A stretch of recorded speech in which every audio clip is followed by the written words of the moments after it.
Paddy Pimblett versus Justin Gaethje, it's gonna be interesting fight because we know Paddy Pimblett, he does more jiu-jitsu grappling. If they go striking, I think Justin will beat him.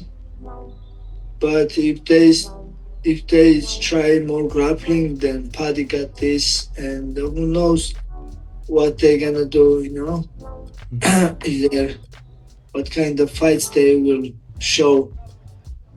And I don't know who will be winner. Both can win. Well, whoever wins that fight, whether it is Paddy or Justin, how do you think they fare against when Ilya is ready to return? Yeah, they have no chance against Ilya. Either Paddy or Justin. Ilya, very, very good champion. We know he hits hard, and also he is good wrestler, good jiu-jitsu. Gaethje said, I'm not fighting ever again, and I'll retire if you don't give me a title shot. And they fucking bent the knee. They bent the knee to Justin Gaethje and just gave him what he wanted through him threatening to retire after beating Fiziev on short notice. Are you hearing what I'm saying right now?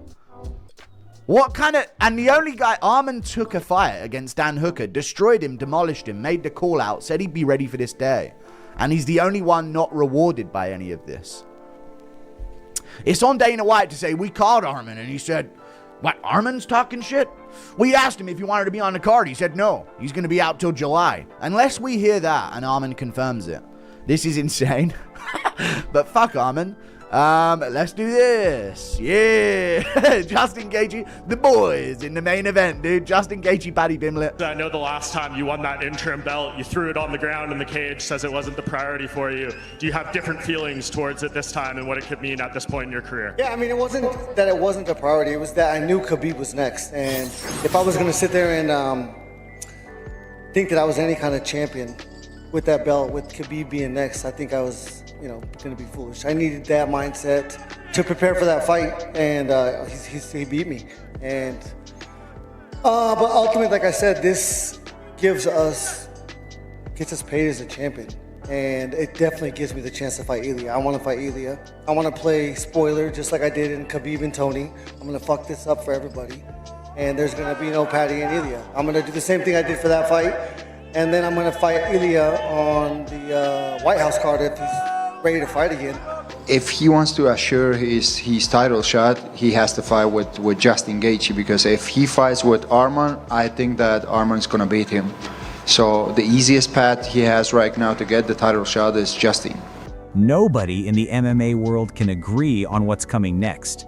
When Paddy Pimblett steps in with Justin Gaethje, the experts are split straight down the middle. The fans are basically in a full-on battle, and every new clip or comment just throws even more heat into the mix. Some analysts swear this is Paddy's big breakthrough moment. Others think Gaethje is about to remind everyone why he's one of the most dangerous men at lightweight, and that clash of views is exactly what makes these predictions so addictive. Let's break down what the pros were calling before the chaos kicks off. On paper, I mean, first thoughts, who are you leaning towards in Gaethje versus Paddy? I'm leaning towards Gaethje for sure. Yeah? I think absolutely. I mean, just, Gaethje he's still a banger, man. And it's some like Paddy's crafty. Paddy's really crafty. And he's shown that he can withstand certain things and he can hang around with certain guys. But I just think, when Justin Gaethje gets rolling downhill, and the amount of violence, and he's able to catch up to people. Like you can try to be crafty as you possibly can with Justin Gaethje, but eventually he's gonna catch up to you, and you got to stand up and fight him. Max Holloway was able to do that. Like Max Holloway was, he was obviously doing very well, but then when he sat down on his punches, I mean, we saw what happened. So I'm not sure that Paddy Pimblett has the ability to do that, and I'm pretty sure Paddy Pimblett can't take Gaethje down. So. I'm leaning towards Gaethje, in fact, pretty heavily. Dan Hooker didn't dodge the question for a second. When asked if he agreed with Paddy Pimblett being listed as the betting favorite over Justin Gaethje, he shut it down instantly. In his eyes, Gaethje should be leading the odds. Hooker pointed straight to Gaethje's tight takedown defense and the fact that Paddy hasn't really been tossed into the deep end against prime contenders. To him, this is a huge step up for Paddy, one that'll show exactly where he stands. But Hooker isn't ready to believe Paddy is the rightful favorite just yet.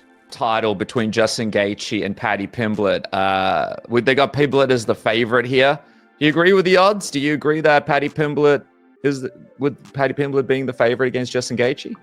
Nah, I don't think he's the favorite. I wouldn't have him.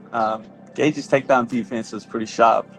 I don't see him. I don't know. Like, we just haven't seen like Paddy in there get in there that often and mix it up with the best guys in their prime. So it's a big opportunity for him, but we'll see. And when MMA Guru weighed in on Paddy versus Gaethje, he didn't hold back for a second. He planted his flag immediately. He sees Paddy's movement, range control, and busy combos giving Gaethje all kinds of trouble, especially when you mix in the wrestling threat and Paddy's unpredictable bursts, with Gaethje carrying years of hard rounds and damage. Guru leans toward the younger, fresher contender stepping into his moment. Call it bold, call it wild, but he's convinced Paddy is the one walking out with the upset. Do this, yeah. Justin Gaethje, the boys in the main event, dude. Justin Gaethje, Paddy Pimblett. I reckon Pimblett's gonna win. He keeps at very good range, keeps his distance a lot. Doesn't get caught up in the pocket too much, throws in volume when he does throw a lot of the time with his 1-2, 1-2, and then a jump knee, and a lot of dynamic things that can get the better of Gaethje. Plus, he's going to mix in the takedowns. And Gaethje's getting up there in his career. He's just going through more and more wars, more and more scraps, a ton of time off. Pimblett coming into his prime, has been in shape for a while for this matchup as well. Pimblett, get me on the Chatting Pony pod. I know I'm controversial, but listen, guys, we could... Come on, now we could make this a big deal in the build-up here. In person, I'd go in person. But there you go. This is an amazing fight. This is a banger matchup. And I do think Pimblett will win. Guru didn't just pick Paddy. He spelled out the whole finish. He thinks Paddy's slick back takes and sticky grappling are exactly the kind of control Gaethje has struggled with in those chaotic bursts against guys like Fev. With Paddy blending takedowns into his striking and staying calm on top, Guru sees Justin getting worn down and trapped underneath. His prediction? Paddy gets him out of there in round 2, either by grinding him with shots or locking up a clean submission once the scramble breaks open. Pimblett will probably sub him as well. I think he'll mix it up. Takedowns, striking, something Fiziev did, but doesn't have the jiu-jitsu to keep a hold of Gaethje with. And Fiziev kept Gaethje down in like an inverted triangle position for like the majority of round 1. I know Gaethje's somewhat decent at scrambling, but it turns out Chandler has no ability to control in any way whatsoever without throwing himself off the top of someone and ending up on bottom, or messing it up completely and using a ton of energy for no success. So I think Pimblett's got that back-taking ability. Pimblett's got that control, that stick to you, that get you in a submission position type jiu-jitsu, which is obviously any type of jiu-jitsu. But you know what I mean? He's got that level that I think is going to be able to keep Gaethje down with his back taken for a while in this fight. So I'm going to go with Paddy Pimblett here. I'm going to say Pimblett wins this fight by a TKO to ground and pound in the second round, or a submission win in the second round. And we'll see what happens. Because after that, he's going to be fighting Ilia Topuria at the White House in January. Or not in January, in May or whatever. But not everyone is convinced Paddy has the edge. Dean Thomas warned that while Gaethje has been moving smarter and sharper lately, once he decides to crank up the pressure, he can unleash that signature intensity that only he brings. Thomas says that kind of energy could force Paddy into mistakes and test whether he can handle the level of punishment Gaethje is known for handing out. It's a serious warning shot in what's shaping up to be a high-stakes, high-action showdown. No, and we've seen him, he's moving, Justin Gaethje's moving better, but when he wants to really sit down and be violent, he can. And I think that's going to present problems for Paddy. It's going to force Paddy to make some mistakes, and I'm not sure he's going to be able to take the amount of punishment that Justin Gaethje's able to dish out. He kept pushing the point that timing and opportunity finally line up perfectly. For Paddy, facing Gaethje, a man chasing one last big accomplishment late in his career, gives him a real shot at breaking into title territory. Thomas explained that younger fighters like Arman Tsarukyan or Ilia Topuria are rising fast, making them way tougher hurdles than Gaethje at this stage. Even so, Paddy now has a rare window: experience versus youth, legacy versus hungry new contenders, and this could be the moment things finally tilt in his favor. I don't know about that, but I will say, would you agree with this, that this is Paddy Pimblett's best chance at winning a UFC title out of all the no doubt about it. Of all the fighters, this is going to be his best chance, because there is some truth to that. Like Justin, we know he's in the twilight of his career. He's trying to get that belt to say, he was a champ for once, but he wants another opportunity to get the unified belt, right? He wants the legitimate belt. So this is his chance to do it. So for Paddy, I can't imagine Paddy being able to do those things to Arman Tsarukyan, Ilia Topuria. So if he's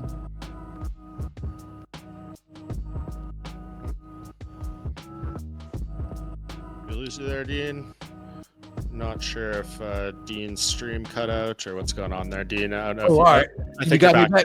Yeah, you're back. All right. I'm not sure what happened. I'm sorry. All good. You can finish your point if you remember it. No, I was just saying, if he's going to fight anybody, it's going to have to be the older guy in Justin Gaethje, because Arman Tsarukyan, young stallion, trending upwards. Ilia Topuria, young stallion, trending upwards. Justin Gaethje is at the twilight, just trying to solidify his legacy.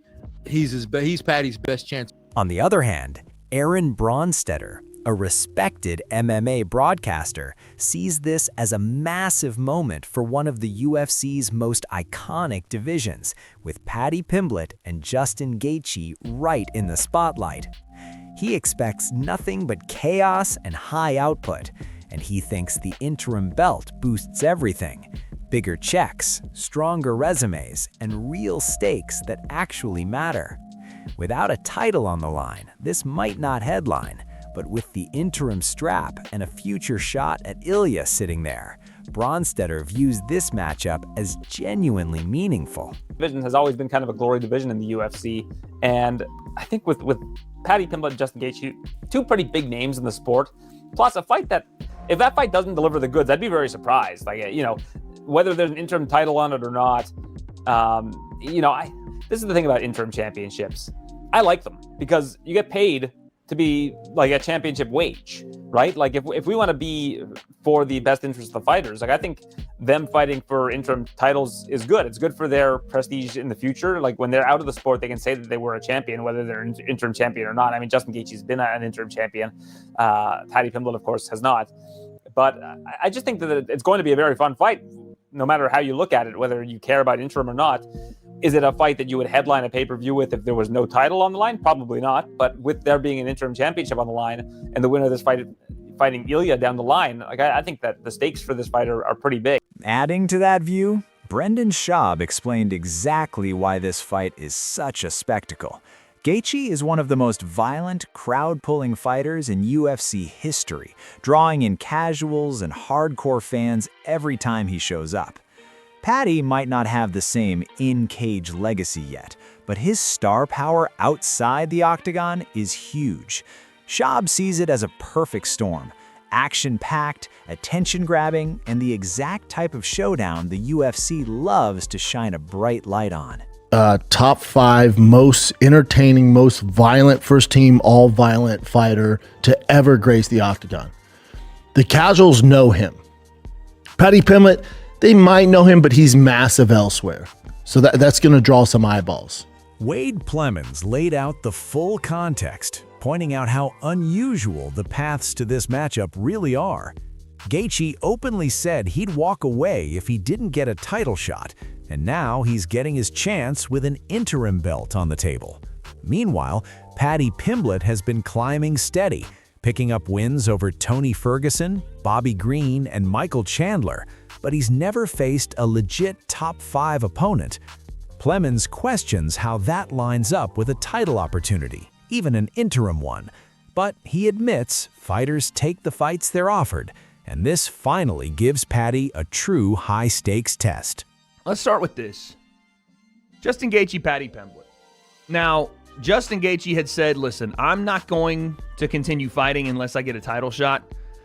I guess he kind of gets what he wants there as far as he gets an interim shot, right? He was like, I'm going to retire if you don't give me a shot at the belt. And then you have Paddy Pimblett, who, I'll be honest, yes, I did want to see fight Ilia Topuria because they have the rivalry, because it goes back for so long, because I think it would be a fun build to a fight. But when you look at Paddy's record, you have him beating Gordon, old man Tony Ferguson, old man Bobby Green, and then Michael Chandler. You fight who's in front of you, so I guess you can't really blame Paddy for that, but it's like, how does that offer you a number one contenders fight without fighting someone in the top 5 ever?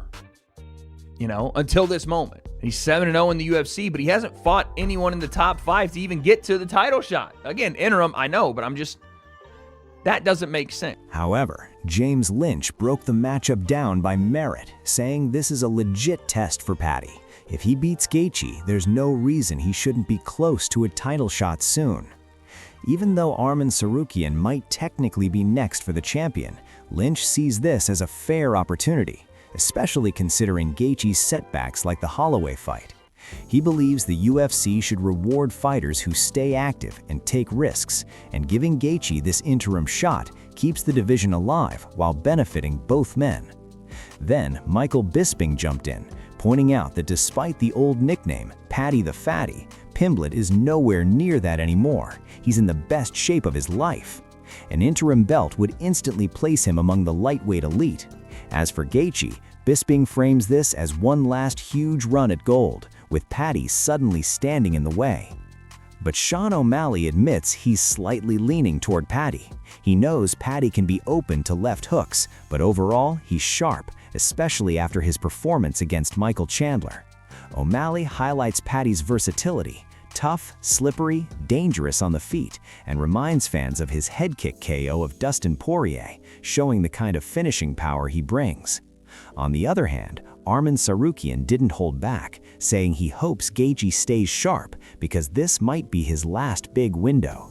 He noted Justin has been close to a title shot before, and this interim chance could be his final push for the real belt. Arman even offered to fly out and help with camp. When it comes to Paddy, he's less convinced, suggesting Pimblett benefits from favorable treatment. For Arman, a Gaethje win isn't just preferable, it's the result he wants. He was open about it, saying he isn't a fan of Paddy Pimblett and feels Paddy's title shot is more about hype than merit, and he would have preferred someone like Olivier getting the chance. Breaking down the matchup, Arman frames it as a classic striker versus wrestler setup. He expects Gaethje to rely on his striking, while Paddy will try to push his grappling. If Justin controls the grappling exchanges and stays calm, Arman predicts a decision win, believing experience and preparation will be the difference. So, what's your take? Who do you see coming out on top in this wild battle? Drop your predictions in the comments below and hit that subscribe button to keep up with every fight breakdown.